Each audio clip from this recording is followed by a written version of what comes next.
Shalom, salam sejahtera, senang bisa berjumpa lagi dalam renungan hari ini.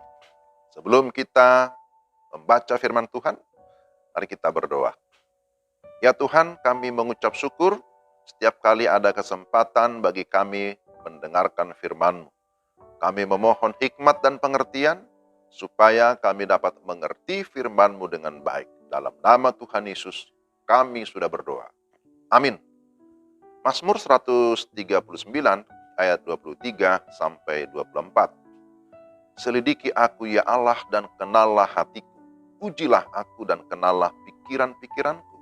Lihatlah apakah jalanku serong dan tuntunlah aku di jalan yang kekal. Mazmur 139 ayat 23 sampai 24. Renungan kita saya beri tema, hiduplah dalam integritas. Saudara-saudara, apakah integritas itu merupakan barang langka? Ada banyak kasus istri tidak lagi percaya kepada suaminya. Demikian juga sebaliknya. Suami tidak percaya kepada istrinya. Suami selalu mencurigai istrinya karena masalah pil. Apa itu? Ada pria idaman lain. Demikian juga sebaliknya. Ada juga pimpinan yang tidak lagi dihargai karena dianggap terlalu otoriter, mengandalkan jabatan ataupun tahta. Ada orang yang mau melakukan apa saja, yang penting mendapatkan uang, ingin cepat kaya. Nah, itu berbagai contoh-contoh kasus. Tentu masih banyak yang lain. Jadi, integritas itu menjadi satu kata yang dipertanyakan. Masih adakah orang yang memiliki integritas? Dalam bacaan kita, ini mengisahkan tentang Daud. Daud adalah seorang raja yang mempunyai tahta kerajaan yang kuat dan terkenal. Dia juga punya harta kekayaan yang berlimpah. Hanya dia pernah mengalami kejatuhan dalam dosa. Ini karena masalah wanita, masalah seksualitas yang tidak terkendali. Dan untuk memuaskan hasratnya, dia harus mengorbankan orang lain dan hidup dalam kepura-puraan di balik otoritasnya sebagai seorang raja. Ini sungguh menyedihkan. Namun ketika kita membaca Mazmur Daud, kita melihat ada titik balik. Ada pertobatan yang membawa pemulihan. Apa itu? Pertama, menyadari bahwa Tuhanlah yang menciptakan dia. Nah, ini hal yang sangat penting. Kesadaran bahwa ada Tuhan. Bahwa Tuhan yang menjadikan kita. Daud bersyukur atas kejadiannya yang dahsyat. Tuhan yang membentuk kehidupannya sejak dalam kandungan sampai lahir dan bertumbuh. Itu semua tetap di dalam pemeliharaan Tuhan. Nah, kesadaran yang demikian perlu ada di dalam hati kita.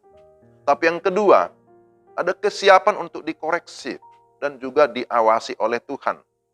Daud berkata, selidikilah aku ya Allah dan kenallah hatiku. Dia siap untuk dikoreksi, bahkan siap untuk diuji. Apakah pola pikirnya sesuai dengan apa yang Tuhan mau? Dia juga siap untuk diawasi, bahkan dituntun di dalam perjalanan hidupnya. Saya kira ini adalah sebuah kesadaran, ada pertobatan yang ditandai dengan adanya sikap yang rendah hati, yang merindukan adanya pemulihan integritas. Jika selama ini integritasnya diragukan karena dosanya, maka dia mau agar Tuhan menolong dia, memulihkan dia, sehingga menjadi pribadi yang dapat dipercaya, yang dapat diandalkan, pribadi yang dapat dicontoh khususnya di dalam imannya, di dalam kepercayaannya kepada Tuhan. Saudara-saudara, ada banyak pencobaan di sekitar kita. Dan tentu tidak seorang pun di antara kita yang kebal terhadap pencobaan yang mau melumpuhkan integritas kita. Entahkah namanya harta benda, tahta, wanita, atau pria. Banyak orang yang jatuh ke dalam dosa karena godaan-godaan tersebut. Karena masalah finansial atau uang. Karena ingin hidup mewah. Ingin agar semuanya serba ada. ada godaan kedudukan, kekuasaan, sehingga mengorbankan kadang-kadang sampai imannya. Ada godaan seksualitas yang merajalela.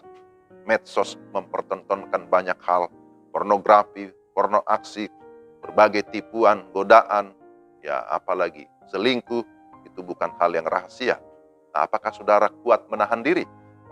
Nah, kita bisa menahan diri. Kita bisa menguasai diri jika kita menyadari siapa kita. Dan selalu ingat bahwa kita punya Tuhan yang menjadikan kita. Tuhan yang Maha Kudus. Tuhan yang Maha Kuasa. Dan kita juga harus selalu ready. Untuk apa?